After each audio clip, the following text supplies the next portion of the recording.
मेरे को लगा वो है टेस्ट सीरीज, जो कि एक थॉरो एग्जॉस्टिव टेस्ट सीरीज रहता है गेट मेंटर में, जो कि मतलब बहुत एक्चुअली हेल्प करता है कि आपको रियलिटी में जानने के लिए कि भाई आप कहाँ पे स्टैंड करते हो एज ऑफ टुडे, अगर आप गेट की एग्ज़ाम दो तो वो बहुत इम्पॉर्टेंट है, उसको आप अच्छे से करिए।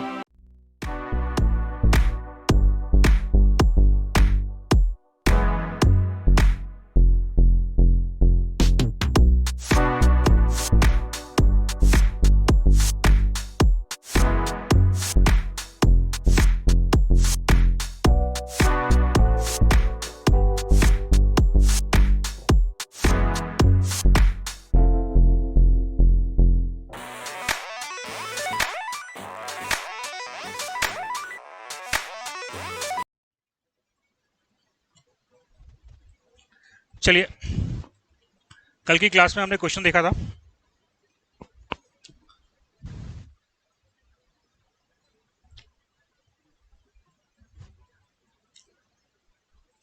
Two spheres of 1.5 centimeter, 1.5 meter diameter weighs 4 kilonewton and 20 kilonewton are connected by a string and placed in a water reservoir. Determine tension in the string. बन गया था ये सवाल? Yes, no? बनाए थे, घर जाके ट्राई किए थे?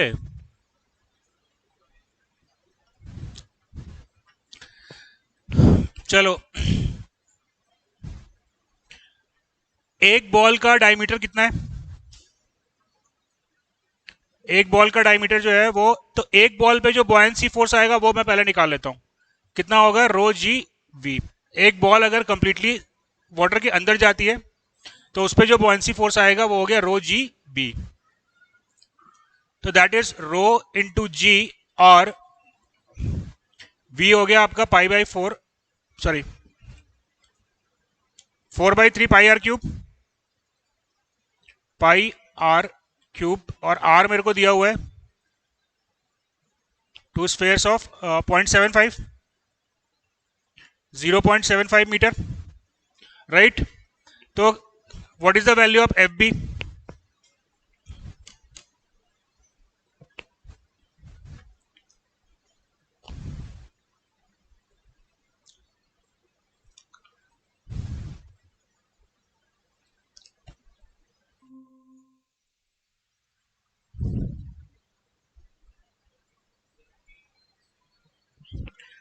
सेवनटीन पॉइंट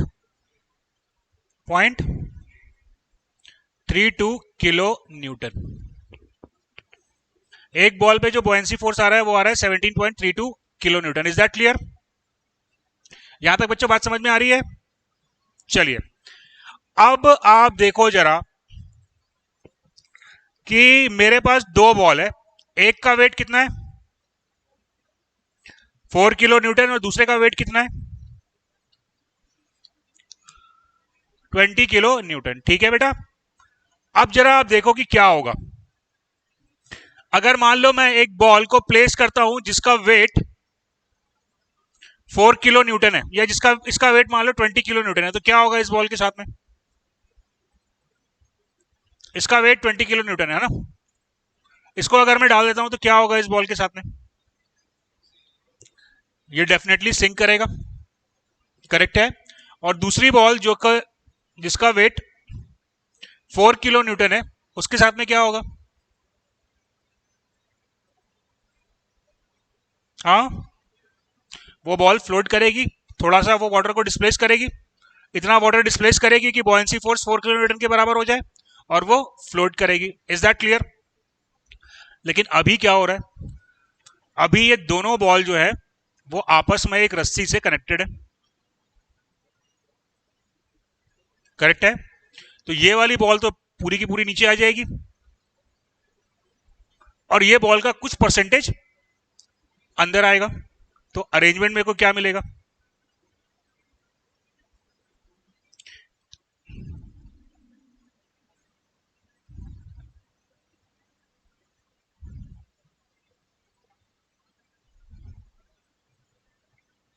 ये अरेंजमेंट मेरे को मिलेगा, 20 किलो न्यूटन की बॉल जो है वो कंप्लीटली नीचे होगी, और 4 किलो न्यूटन वाली जो बॉल है वो फ्लोट करेगी, कुछ हिस्सा उसका फ्लोट करेगा,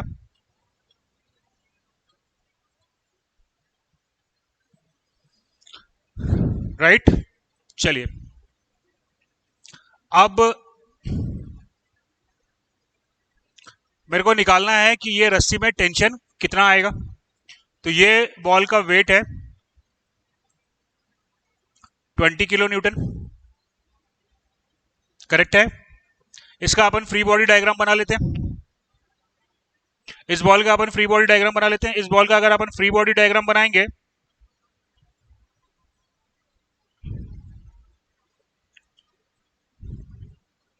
तो यहां पे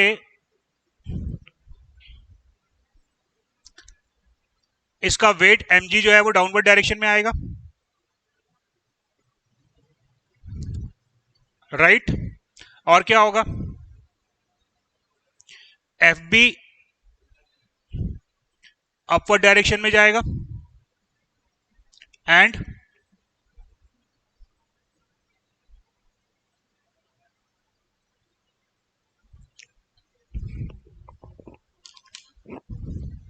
टेंशन कहां जाएगा बेटा, टेंशन इस बॉल का फ्री बॉडी डायग्राम बना रहा हूं ना, तो टेंशन जो है वो ऊपर जाएगा, करेक्ट है। तो आपके पास में क्या रिलेशन आ गया, mg equals to fb plus tension,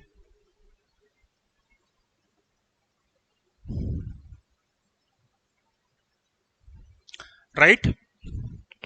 so mg आपको दिया हुआ है 20 किलो न्यूटन, fb आपने निकाला था। ये बॉल तो कंप्लीटली सबमर्ज हो रही है वाटर में, तो इस पे जो बॉयंसी फोर्स आएगा वो 17.32 के बराबर आएगा प्लस टेंशन, तो टेंशन आपका हो गया 2.68 kilo Newton. Is that clear. चलिए अगला जो क्वेश्चन था अपना, a rectangular container having base area of 1.5 square meter and length 9.9 meter is floating in water with the open end downward। ठीक है, पहले बोल रहा है कि ये कंटेनर जो है वो फ्लोट कर रहा है, राइट। अब जब ये फ्लोट कर रहा है, पहली कंडीशन क्या है कि ये वाटर में फ्लोट कर रहा है।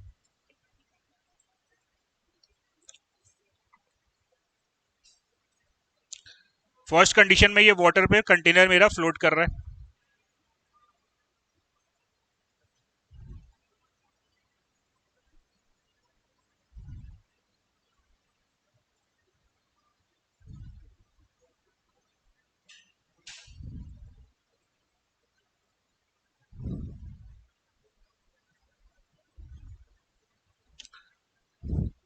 ये कंटेनर का वेट है, कुछ होगा ना, कंटेनर का कुछ वेट होगा, तो ये फ्लोट क्यों कर रहा है,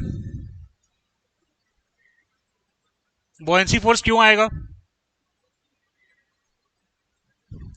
देखो पहले पूरे कंटेनर में, कंटेनर का जो साइज था उसके बराबर यहाँ पे एयर फिल थी, करेक्ट है। अब क्या होगा, जैसे जैसे आप कंटेनर को नीचे लेके जाए, कंटेनर नीचे जाएगा, इसके अंदर जो एयर है वो कंप्रेस होती जाएगी, कंप्रेस होती जाएगी, तो इसका मतलब ये हुआ कि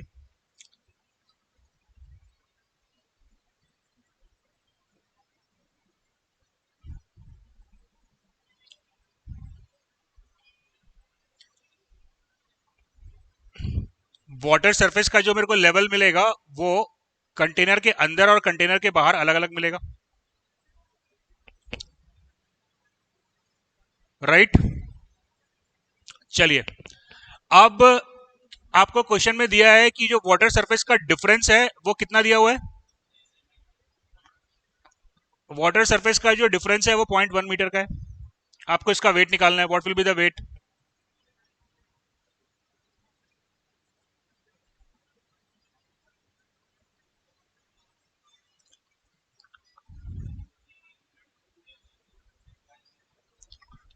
फॉर्मूला बताओ ना, ये रिलेशन बताओ मेरे को पूरा, क्या होगा, क्या लिखूं मैं। हाँ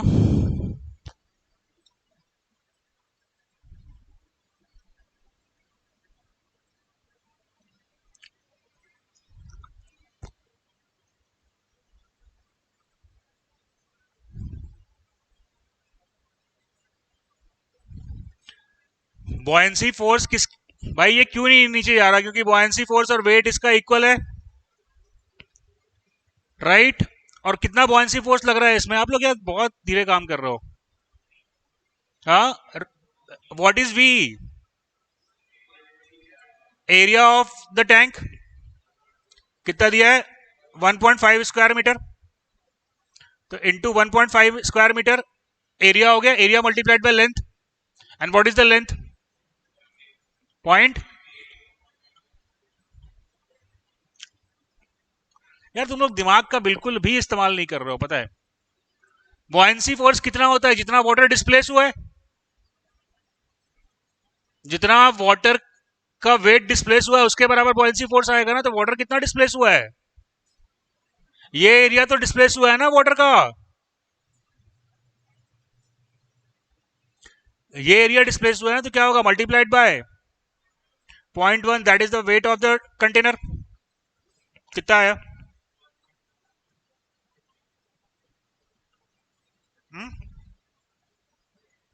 what is the weight of the container, weight ही निकाला ना मेरे को, वेट से मतलब है, वेट ही पूछा ना कि मास पूछा है, वेट निकाल लो पहले, मास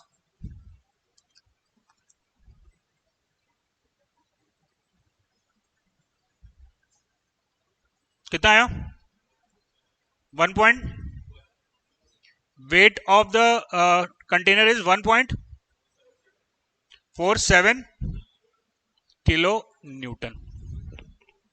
इज दैट क्लियर, ये हो गया पार्ट 1। अब क्या बोल रहा है कि इस कंटेनर को मेरे को what force will be required to depress the bottom of the container to a depth of 10 meter in water if the trapped air has constant temperature। Second condition क्या बता रहा है कि अभी कंटेनर को मेरे को वाटर सरफेस, कंटेनर का जो बॉटम सरफेस है वो कितना नीचे चला गया,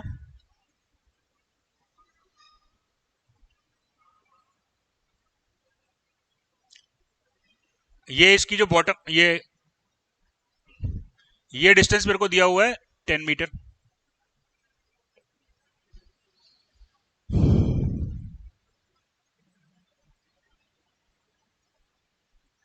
करेक्ट, चलिए, what force will be required to depress the bottom of the container to a depth of 10 meter in water if the trapped air has constant temperature। तो कितना फोर्स मेरे को यहां पे लगाना पड़ेगा, एफ फोर्स मान लो मेरे को डाउनवर्ड डायरेक्शन में लगाना पड़ रहा है, तो कितना फोर्स होगा, क्या रिलेशन आएगी एफ की, हाँ, F plus weight equals to buoyant force, right. चलिए नाउ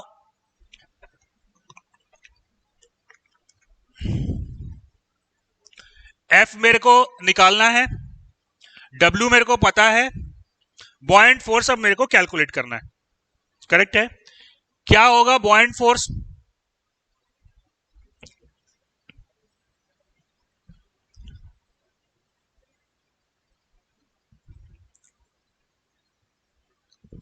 भाई पहले तो इतना तो बोल ही दिया करो यार, रोजी वी तो कम से कम, आगे बोलो, अब वी क्या होगा, P1 P2 C1 नहीं पता मेरे को यार, वी क्या होगा ये बताओ मेरे को। ये इसकी हाइट कितनी दी है कंटेनर की, कंटेनर की हाइट कितनी दी है, 0.9 मीटर है, 0.9 मीटर है। हाँ, तो अब मेरे को v का फॉर्मूला बस बता दो, बाकी सब काम आपका हो जाएगा। हाँ जी, 1.5 इंटू 0.9, वेरी गुड। इसके अंदर क्या भरा है, इसके अंदर पूरा पानी है, ये जो कंटेनर है इसके अंदर पानी भरा हुआ है,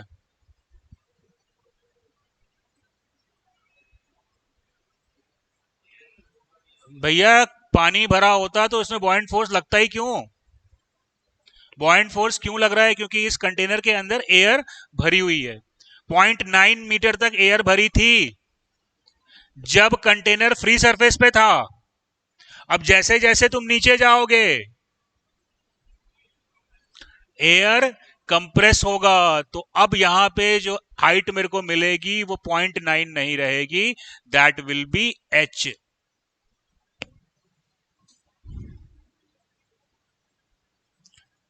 इज दैट क्लियर? तो जो मेरे को अब वॉल्यूम मिलेगा that is A into H. A आपको दिया है 1.5, तो 1.5 इंटू एच आ गया। Am I clear?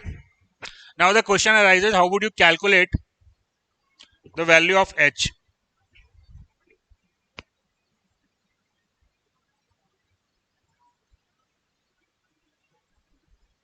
Last question है कि एच का वैल्यू कैसे निकालोगे?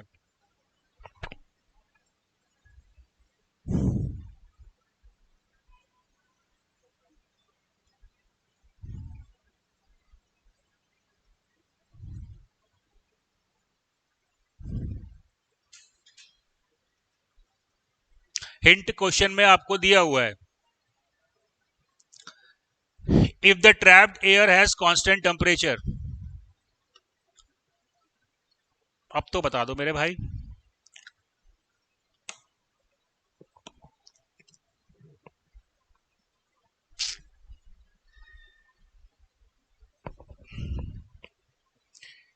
क्या एयर को आइडियल गैस मान सकते हैं? बताया था ना कि एयर को नॉर्मल कंडीशन में हम आइडियल गैस मान लेते हैं।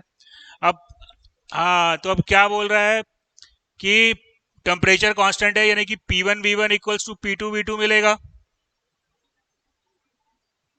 Yes no? या मैं इसको लिख सकता हूं P1 L1 equals to P2 L2। Area area cancel out हो जाएगा। L2 L2 जो है वो मेरा H बन जाएगा। यहाँ पे L2 जो है वो नथिंग बट H है। Now what is the value of P1?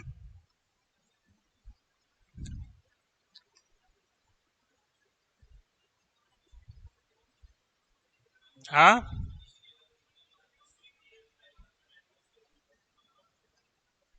PATM रहेगा। ठीक है, what is the value of L1?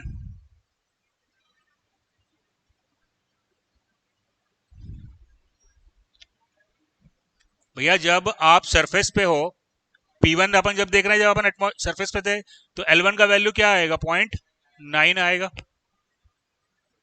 What is the value of P2?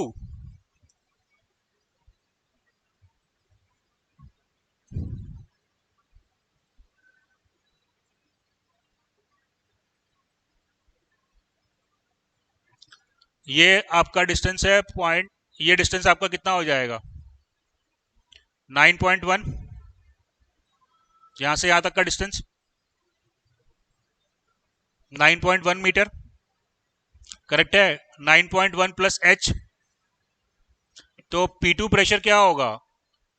Row ji 9.1 plus H. Correct है? नहीं करेक्ट है।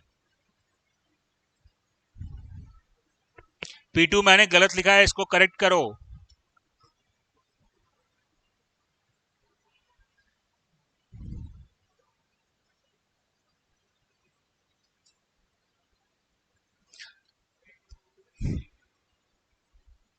P2 में एरिया,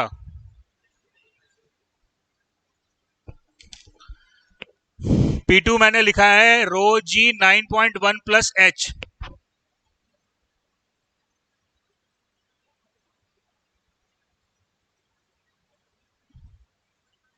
कौन सा प्रेशर है ये?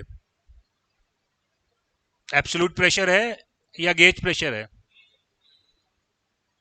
और पहली बात मैंने आपको पहले ही बोला था कि थर्मोडायनामिक रिलेशन में हमेशा एब्सोल्यूट लेना होता है। इसीलिए मैंने यहाँ पे क्या लिया? P1 की जगह 0 लिया क्या? P0 लिया। थर्मोडायनामिक्स में हर जगह मेरे को एब्सोल्यूट प्रेशर लेना है, तो यहाँ पे क्या करना पड़ेगा? प्लस P0 करना पड़ेगा। Right. What is the value of L2? L2 equal to H. L2 equal to H जो मेरे को फाइंड आउट करना है, राइट. तो यहां से आपके पास एक रिलेशन आ जाएगी, P not L1 equals to P not plus rho g H plus 9.1 into H. Is that clear? So in this condition I can consider P naught equal to, अगर नहीं दिया है क्वेश्चन में तो 1 बार ले लेंगे अपन, या 1.01 बार ले लेंगे, जो भी अपने को ठीक लगे. नहीं दिया है तो मैं मोटा मोटी इसको लगभग 1 बार ले लेता हूं. तो P नॉट हो गया 100 किलो पास्कल. L1 आपको मालूम है, L1 आपको मालूम है. अननोन क्या बच गया? अननोन क्या बच गया? सिर्फ एक अननोन है, that is H. So by solving this equation you will get the value of H. H का वैल्यू मेरे को मिल गया तो बॉयंसी फोर्स मेरे को मिल जाएगा. Buoyancy force is equal to rho g A into H. तो H निकल गया तो F भी आ जाएगा. F भी आ गया तो W आप पहले ही निकाल चुके हो. कितना फोर्स लगाना पड़ेगा that you can calculate. Is that clear? आ रही है बात समझ में? चलिए,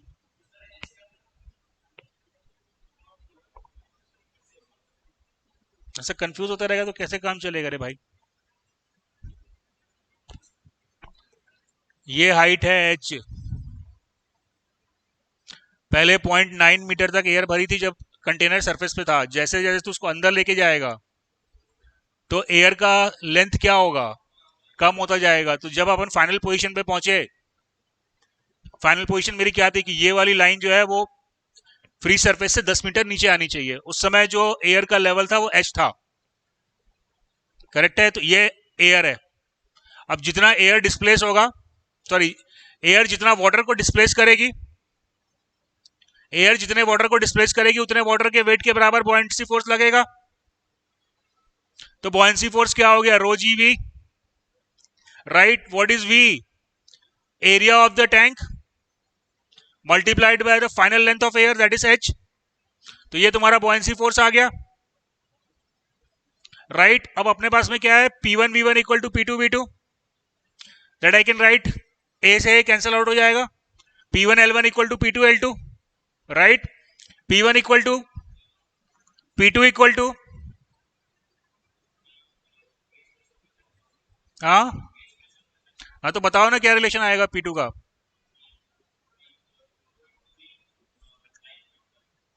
हाँ, 9 plus H plus P not. ठीक है. L1 अपने को मालूम है, L2 अपने को, यानी कि H अपने को कैलकुलेट करना है. तो H निकल जाएगा तो प्रॉब्लम अपनी सॉल्व हो गई. Is that clear? चलिए,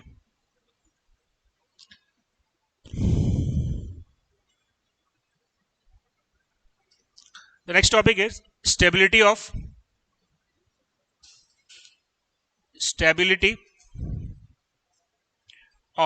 floating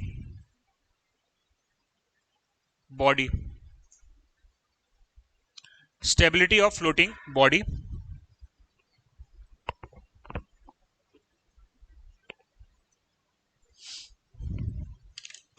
stability of floating body, सबसे पहले समझ लो कि इसका मतलब क्या है. यहां पे मेरे को एक फ्लोटिंग बॉडी की स्टेबिलिटी चेक करनी है. मेरे को क्या चेक करना है? कि बॉडी फ्लोट करेगी कि नहीं करेगी, ये चेक करना है. नहीं, वो तो लिखा है कि बॉडी फ्लोट करेगी. ठीक है, लेकिन किस कंडीशन में फ्लोट करेगी, समझो इस चीज को. मान लो इस बॉटल में 1 लीटर की बॉटल है, इसमें आधा केजी पानी भरा हुआ है. इसको अगर मैं पानी में डुबा दूंगा तो ये बॉटल डूबेगी या नहीं डूबेगी?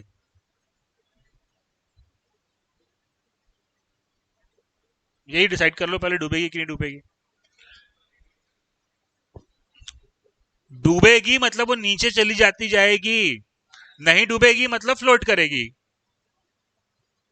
नहीं डूबना मतलब फ्लोट करना. कुछ हिस्सा तो ऑब्वियसली नीचे जाएगा तभी उसको बॉयंसी फोर्स मिलेगा. डूब जाना मतलब कि कंटिन्यूअसली नीचे जाना. तो ये अगर इसमें आधा लीटर पानी भरा हुआ है और इसको मैं पानी में डाल दूं तो ये बॉटल डूबेगी कि नहीं डूबेगी? क्यों नहीं डूबेगी? अरे भैया, ये 1 लीटर वाटर को डिस्प्लेस करेगा और इसका मास जो है वो आधा लीटर का ही है। प्लास्टिक के मास को अगर अपन निगलेक्ट कर दें तो, इज दैट क्लियर? तो इसका मतलब बॉडी बॉटल डूबेगी नहीं। क्लियर हुई ये बात? तो अगर density of the body fluid के डेंसिटी से कम है तो बॉडी डूबेगी नहीं, ये बात तो क्लियर हो गई। तो फिर यहां पे मेरे को चेक क्या करना है?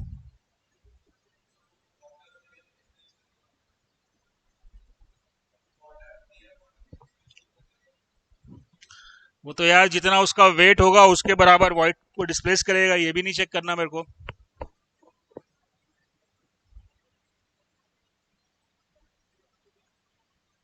चलो मैं तुमको एक काम देता हूं। ये बॉटल है, इस बॉटल के इस बॉटल के ये वाले एंड पे मेरे को ये बॉटल को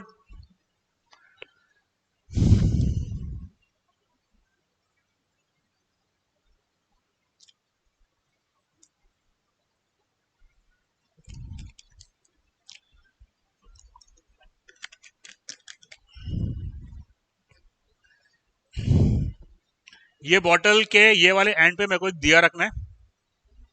दिया जला के इसको मेरे को पानी के अंदर डालना है। That is my objective. अब चूंकि इसमें पानी 1 kg से कम है तो डेफिनेटली ये बॉटल पानी में डूबेगी नहीं। लेकिन मेरा दिया गिरेगा कि नहीं गिरेगा ये गारंटीड है? ये गारंटीड है। एक सिंपल एग्जांपल लो। देखो दो चीजें हो सकती हैं। अगर दिया ना गिरे तो ये बॉटल को इसकी वर्टिकल एक्सिस के अबाउट स्टेबल होना पड़ेगा। करेक्ट है? अदरवाइज क्या कंडीशन हो सकती है कि इसकी वर्टिकल एक्सिस जो है वो हॉरिजॉन्टल हो जाए। ये दो तरीके से फ्लोट कर सकता है ना, एक तो इस तरीके से फ्लोट कर सकता है या इस तरीके से फ्लोट कर सकता है। तो स्टेबिलिटी जब हम चेक कर रहे हैं तो हमको ये फाइंड आउट करना है कि ये बॉडी किस एक्सिस के अबाउट स्टेबल रहेगी। आ रही है बात समझ में? तो यहां पे हमको ये चेक करना है कि बॉडी किस एक्सिस के अबाउट स्टेबल रहेगी। तो इसके लिए हमारे पास 3 कंडीशन होती है। First, unstable condition. Unstable condition, unstable condition का अगर मैं आपको एग्जांपल दूं तो एक सिंपल सा एग्जांपल मैं आपको दे देता हूं।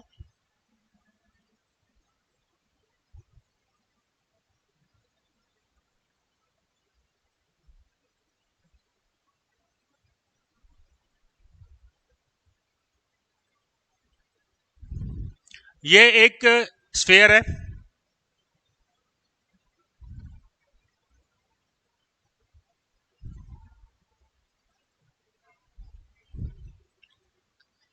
इस स्फेयर के ऊपर मैंने एक और स्फेयर रख दिया, क्या होगा?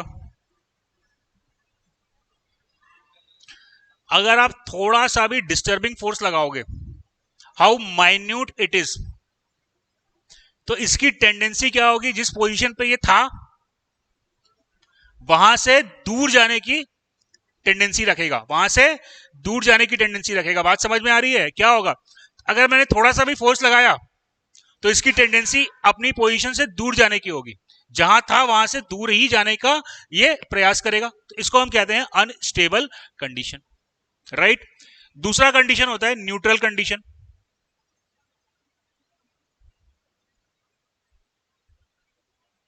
Neutral condition. अब न्यूट्रल कंडीशन का अगर अपन एग्जांपल समझे, न्यूट्रल कंडीशन का अगर अपन एग्जांपल समझे तो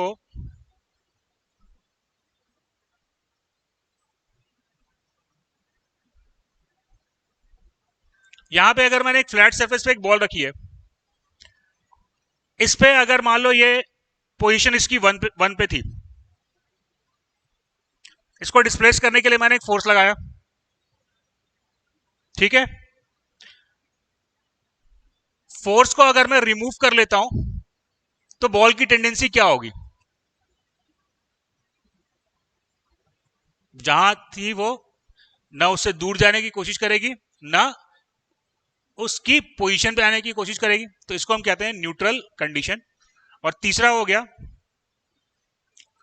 स्टेबल कंडीशन। Stable condition.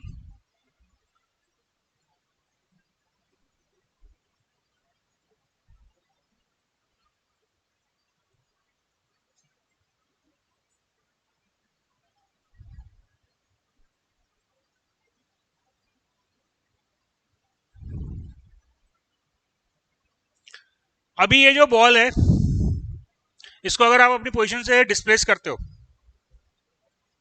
तो क्या होगा? वापस वो अपनी पोजीशन पे आ जाएगा। तो इसे हम कहते हैं स्टेबल इक्विलिब्रियम या स्टेबल कंडीशन। इस चीजों को अपन तब भी डिस्कस किए थे जब अपन वाइब्रेशन का टॉपिक पढ़े थे। हमने ये देखा था कि कोई बॉडी तभी वाइब्रेट करती है जब हम उसको उसके स्टेबल कंडीशन से अलग ले जाते हैं, ले जाने का प्रयास करते हैं। तो बेसिकली यहाँ पे टेंडेंसी क्या है? टेंडेंसी इसकी वापस अपने ओरिजिनल पोजीशन पर आने की रहेगी, राइट। चलो अब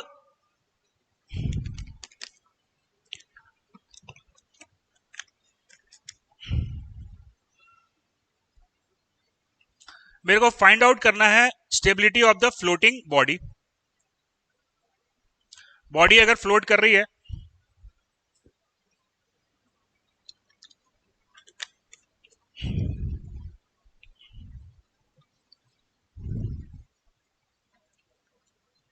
चलो ऐसे देखते हैं अपन।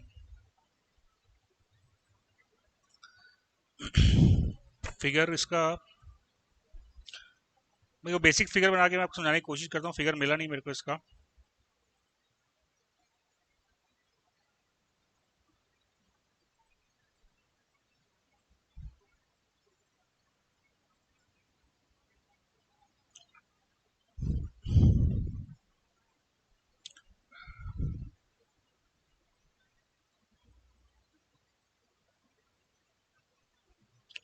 यार छोड़ो इसको, कैसे एक्सप्लेन करूं। देखो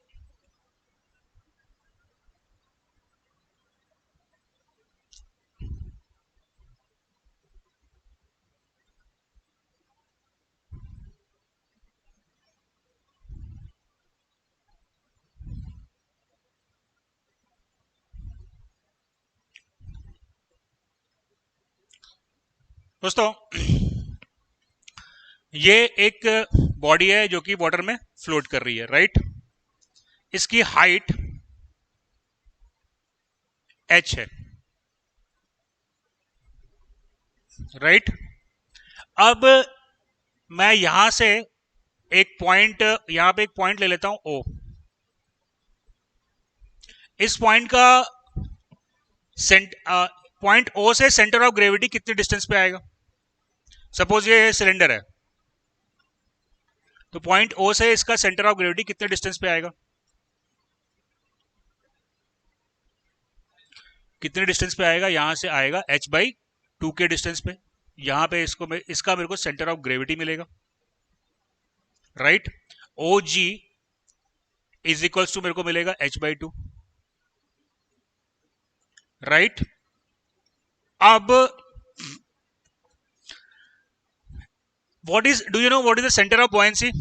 what is centre of gravity? हाँ, सेंटर ऑफ ग्रेविटी जहां पे बॉडी का वेट को हम कंसेंट्रेटेड मानते हैं, तो सेंटर ऑफ बॉयंसी क्या होगा?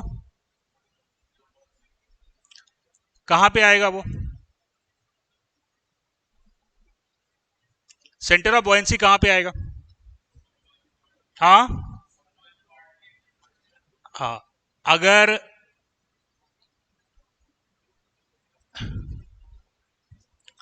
सेंटर ऑफ ग्रेविटी जो वाटर डिस्प्लेस हुआ है, जो वाटर डिस्प्लेस हुआ है उसका जो सेंटर ऑफ ग्रेविटी होगा, that is the centre of buoyancy, correct है।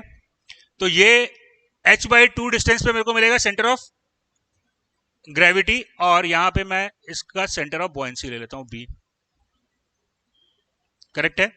तो B क्या होगा? जितना वाटर डिस्प्लेस हुआ है, जितना वाटर डिस्प्लेस हुआ है उसका आधा हो जाएगा। तो OB की वैल्यू मेरे को मिल जाएगी से x/2, राइट। अब यहां पे B और G से ज्यादा इंपॉर्टेंट टर्म होता है Meta centre. Meta centre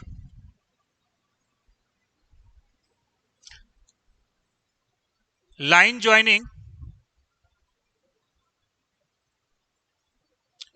Meta centre क्या होता है?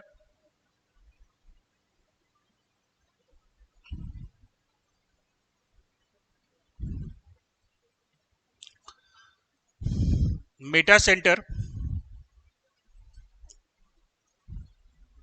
is the point of intersection of line joining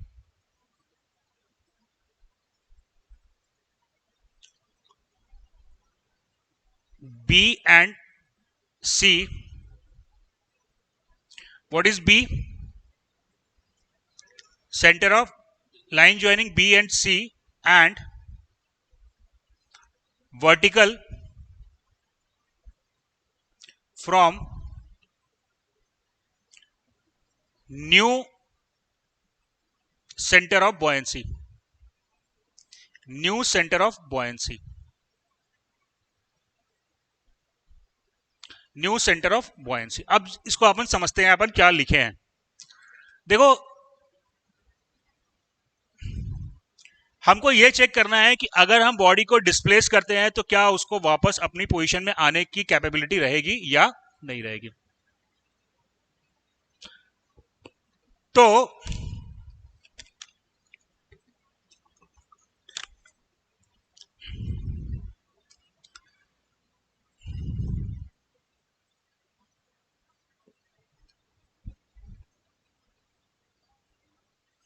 अगर बॉडी का मेटा सेंटर, देखो ये इसका सेंटर ऑफ ग्रेविटी हो गया और ये इसका मेटा सेंटर है। मेटा सेंटर अगर सेंटर ऑफ ग्रेविटी के ऊपर आएगा, मेटा सेंटर अगर सेंटर ऑफ ग्रेविटी के ऊपर आएगा तो इस बॉडी को मैं डिस्प्लेस कर देता हूं। अभी मैं इसको डिस्प्लेस कर दिया, ये डिस्प्लेस कंडीशन आ गई। यहां पे आया इसका सेंटर ऑफ ग्रेविटी और यहां पे आया इसका मेटा सेंटर, राइट। अब बताओ मेटा सेंटर क्या हो रहा है? जो नया सेंटर ऑफ बॉयंसी, बॉडी को जब आप डिस्प्लेस करोगे तो उसका सेंटर ऑफ बॉयंसी भी चेंज होगा। तो जो नया सेंटर ऑफ बॉयंसी आया है वो और पुराने सेंटर ऑफ बॉयंसी और मेटा सेंटर को मिलाने वाली जो लाइन है, यानी कि हम ये कह सकते हैं शॉर्ट में ये कहें कि जो भी बॉयंसी फोर्स एक्ट करेगा वो मेटा सेंटर से पास होगा। हिंदी भाषा में ये समझ लो, इसको अपन सिंप्लीफाई कर देते हैं, ज्यादा कॉम्प्लिकेटेड नहीं करते हैं। द न्यू बॉयंसी फोर्स या buoyancy force in the displace condition, इसको सिंप्लीफाई भाषा में अपन लिख लेते हैं buoyancy force in displaced condition, displaced condition passes through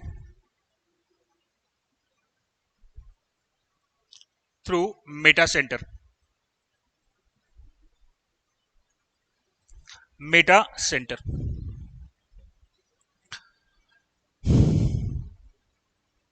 ठीक है बच्चों, मेटा सेंटर क्या हो गया? अगर बॉडी को आप डिस्प्लेस कर रहे हो तो जो नया बॉयंसी फोर्स आएगा वो क्या होगा?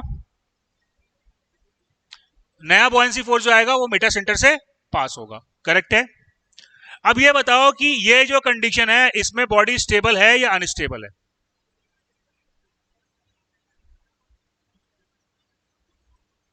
आप इसको डिस्प्लेस किए, डिस्प्लेस करने के लिए किस डायरेक्शन में आपने मूवमेंट लगाया?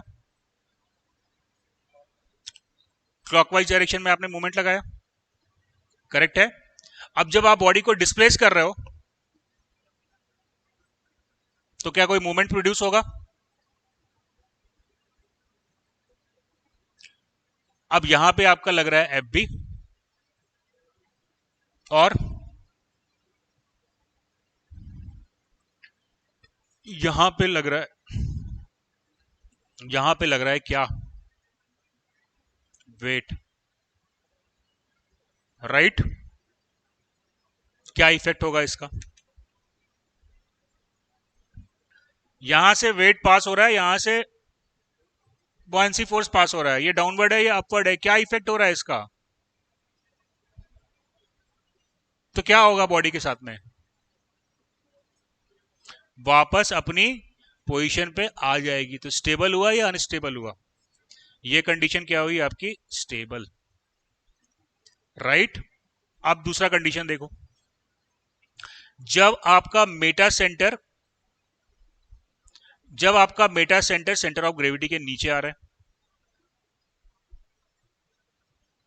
अब फिर आपने इसको डिस्प्लेस किया,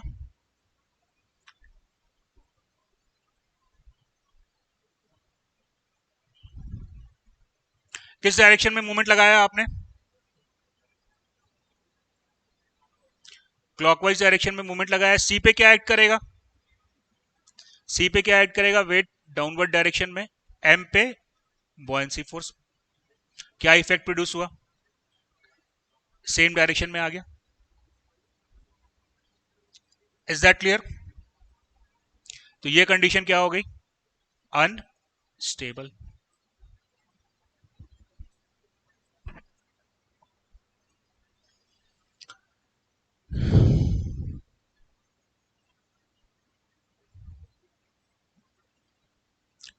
क्लियर है बच्चों, चलिए जी। तो यहां पे हमको स्टेबल कंडीशन मिलेगा, stable when m is above क्या, above c, stable when m is above c, unstable when m is below c, and neutral क्या होगा,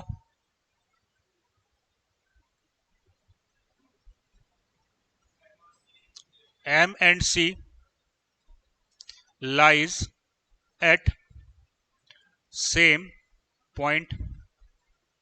तो कुल मिला के बेसिक कहानी ये हुई कि अगर आपको, चलो इधर देखो, अगर आपको बॉडी को स्टेबल रखना है तो उसका मेटा सेंटर क्या होना चाहिए, उसका मेटा सेंटर उसके सेंटर ऑफ ग्रेविटी से ऊपर आना चाहिए। Is that clear. चलिए, अब इसको करने के लिए मेरे पास फॉर्मूला क्या है, इसको निकालने के लिए मेरे पास फॉर्मूला है B M. What is B M,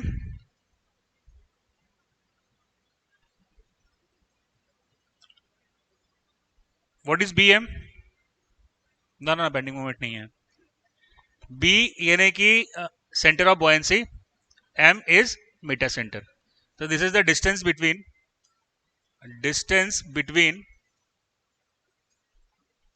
centre of buoyancy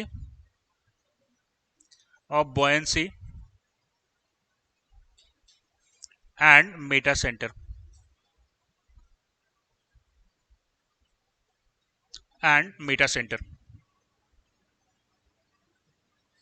अब bm का फॉर्मूला मेरे पास है, bm is equals to I upon vd।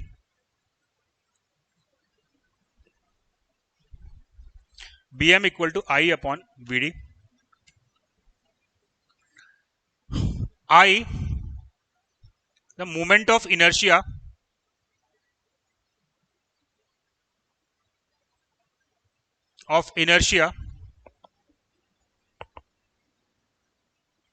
of the body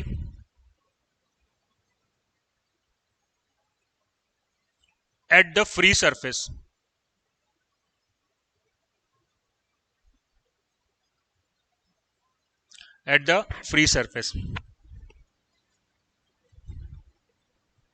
and vd is volume displaced by the body, volume of fluid displaced by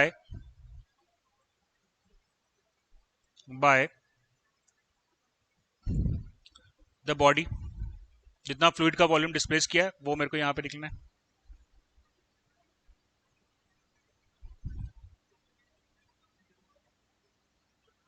right. आओ अब देखते हैं कैसे चेक करेंगे। स्टेबल होने की क्या कंडीशन है? हाँ, एम जो है वो सी के ऊपर आना चाहिए। तो मान लो कि कोई बॉडी है, मान लो कि कोई बॉडी है। अब मेरे को इसका स्टेबिलिटी चेक करना है। तो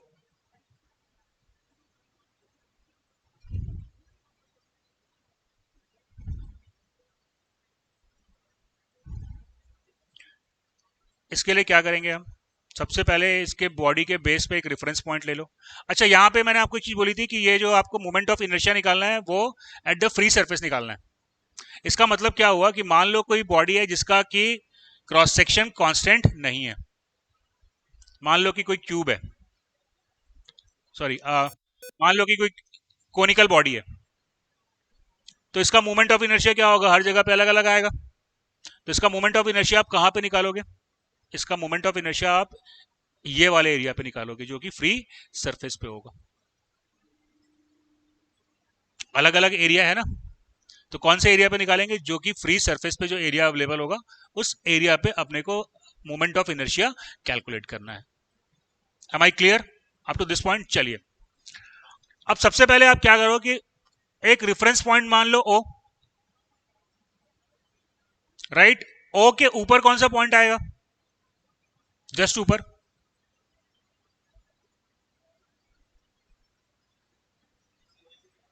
हाँ, ना भी हो, ओ के जस्ट ऊपर कौन सा पॉइंट आएगा? हाँ, centre of buoyancy, very good. Centre of buoyancy आएगा। डेफिनेटली सबसे निचला पॉइंट जो है वो तो बी ही होना है। अब उसके बाद कंडीशन डिपेंड करती है कि वो स्टेबल है या अनस्टेबल। अगर स्टेबल होगा तो फिर क्या आएगा? फिर सी आएगा, राइट। और उसके बाद स्टेबिलिटी के लिए एम आएगा। करेक्ट है। तो स्टेबिलिटी की कंडीशन क्या हो गई? O M should be greater than O C. इसको लिमिटिंग कंडीशन में अपन इक्वल टू लगाते हैं, वैसे प्रैक्टिकली ग्रेटर देन होगा, है ना। O M is greater than O C, right. Now can you calculate O C? Body का क्रॉस सेक्शन आपको, बॉडी का वॉल्यूम क्रॉस सेक्शन आपको दिया हुआ है, तो आप उसका सेंटर ऑफ ग्रेविटी डेफिनेटली निकाल सकते हो। तो आप ओसी कैलकुलेट कर लोगे, करेक्ट है। कैन यू कैलकुलेट ओबी? हाँ, कितना सबमर्ज हुआ है वो मेरे को मालूम चल गया, तो वहां से मेरा ओबी आ जाएगा, करेक्ट है। तो ओ एम को मैं क्या लिख सकता हूं? O B plus B M should be greater than O C. O B कितना वॉल्यूम डिस्प्लेस हुआ है वो मैं निकाल लिया, तो वहां से मेरे को ओबी मिल गया, करेक्ट है। बी एम में निकाल लूंगा, मेरे पास फॉर्मूला है आई अपॉन वी डी, राइट। यहां से मेरे को बी एम मिल गया, और मेरे को बॉडी का क्रॉस सेक्शन और उसका वॉल्यूम पता है, ज्योमेट्री पता है, तो फिर मैं ओ सी भी कैलकुलेट कर लूंगा। Is that clear? तो मेरे पास स्टेबिलिटी के लिए क्या कंडीशन होगी? O B plus B M should be greater than O C. Is that clear? चलिए, right down. A cylinder of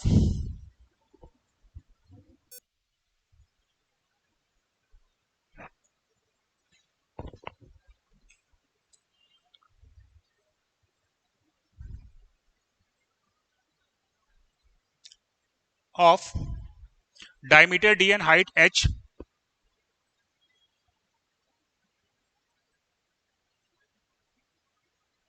is floating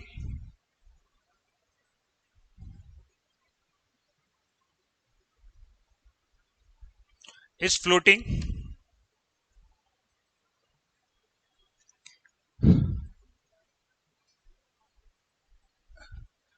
the ratio of rho b by rho f equals to k। क्या है rho B by rho F? Body का density divided by का density. Determine the ratio of d by h. Determine the ratio of d by h so that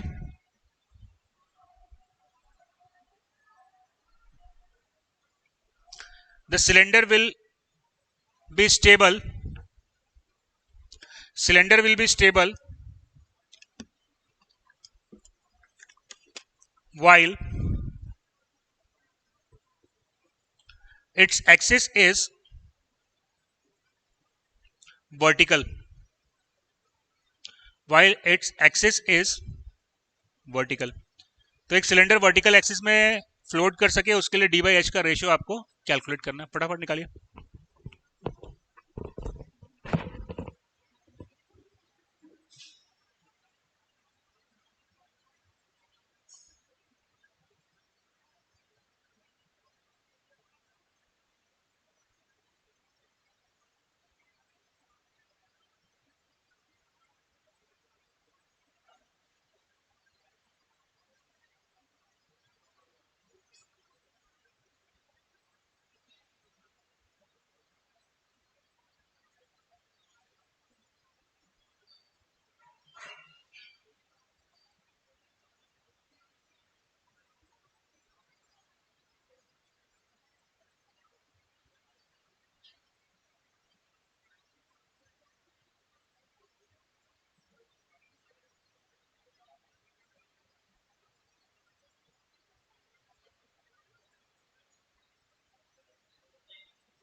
चलो देखो फटाफट जल्दी जल्दी solve करते हैं.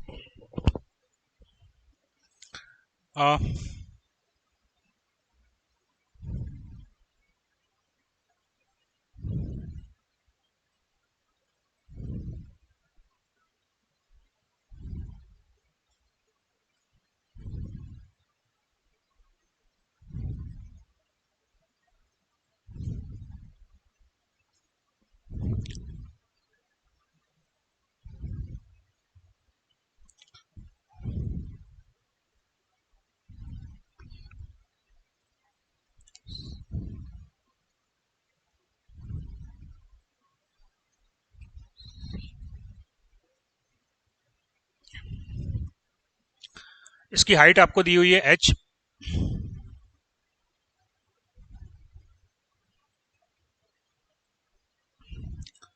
राइट. तो ओ बी की क्या वैल्यू आएगी, ओ सी की क्या वैल्यू आएगी, h बाई 2. ठीक है. इस हाइट को मैं मान लेता हूं l. राइट. तो ओ बी की क्या वैल्यू आएगी, l by 2. And what is l,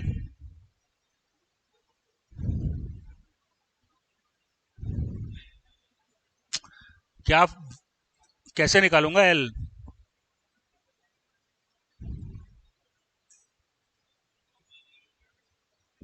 हाँ, वॉल्यूम ऑफ फ्लूइड. बॉयंसी देखो फ्लोट कर रहा है, इसका मतलब क्या होता है कि बॉयंसी फोर्स और वेट बराबर होगा.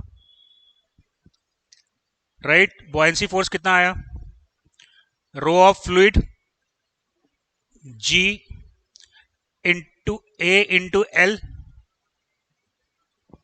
और वेट कितना आया, हाँ, rho of body into g into A into H. तो एल मेरे को मिल गया rho B by rho F into H.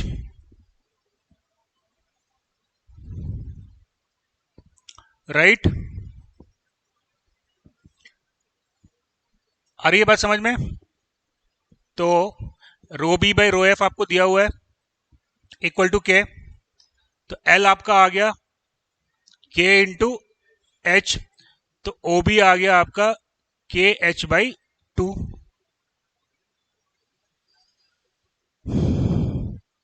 Right. चलिए, what is B M, what is I, हाँ, तो मोमेंट ऑफ इनर्शिया कितना होगा?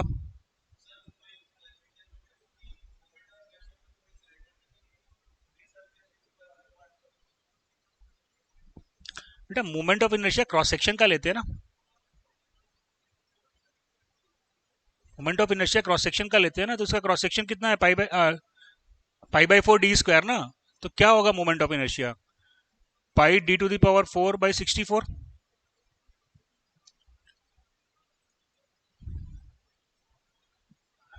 Right. What is the volume displaced? Sorry, ये तो अपना आया, आई आया, ये आई मेरे को मिला,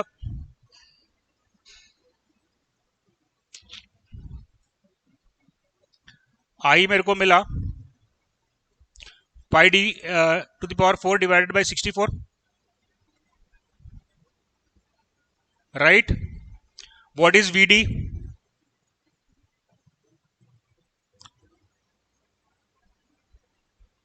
हाँ, pi by 4 D square into L, and L equal to K H. तो वॉल्यूम डिस्प्लेस तुमको मिल गया pi by 4 T square H into के।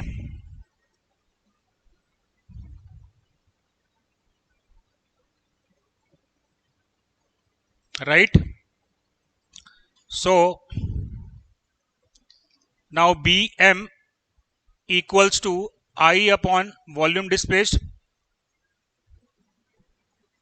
तो pi by 64 D to the power 4, और ये हो गया पाई बाई 4, तो ये हो गया पाई से पाई कैंसिल आउट हो गया, D square by 16 K H. Right. अब स्टेबिलिटी की क्या कंडीशन है?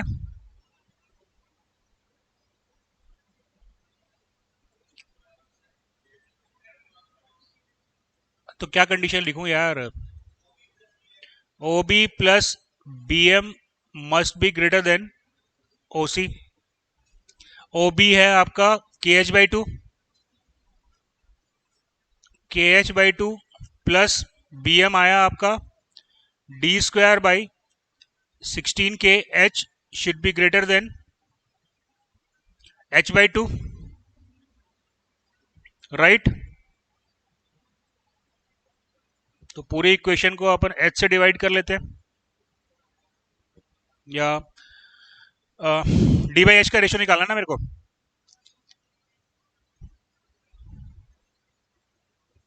तो 2 से मल्टीप्लाई कर देते हैं और एच से डिवाइड कर देते हैं, ठीक है ना। तो ये हो गया K plus D by H whole square into 1/8। Right. Should be greater, 2 से मल्टीप्लाई किया, एच से डिवाइड किया, तो ये आया 1 आ गया। राइट। अभी मेरे को डी बाई एच का रेशियो निकालना था, तो डी बाई एच का ratio D by H whole square should be greater than 8 minus 8 के।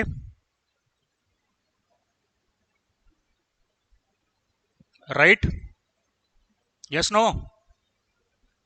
तो क्या मिला मेरे को? D by H should be greater than root over 8 mine into 1 minus K. बन गया ये? कोई दिक्कत, कोई समस्या, कोई परेशानी? सिंपल सा कॉन्सेप्ट है। देखो यार, मेटा सेंटर जो है वो आपका सेंटर ऑफ सॉरी स्टेबिलिटी के लिए क्या होना चाहिए, क्या होना चाहिए स्टेबिलिटी के लिए? Meta centre centre of gravity के ऊपर आना चाहिए। तो सिंपल सा रिलेशन आपके पास आ गया, OB plus BM should be greater then OC, right. सारी चीजें आप OB, OC और BM आसानी से कैलकुलेट कर सकते हो और स्टेबिलिटी को प्रूव कर सकते हो। This point is clear everybody? तो अभी जो डिस्कस किया है वो क्लियर है? Any doubt, any difficulty to anybody? चलो ठीक है, फिर मंडे को डिस्कस करते हैं। अभी डिस्कस किया वो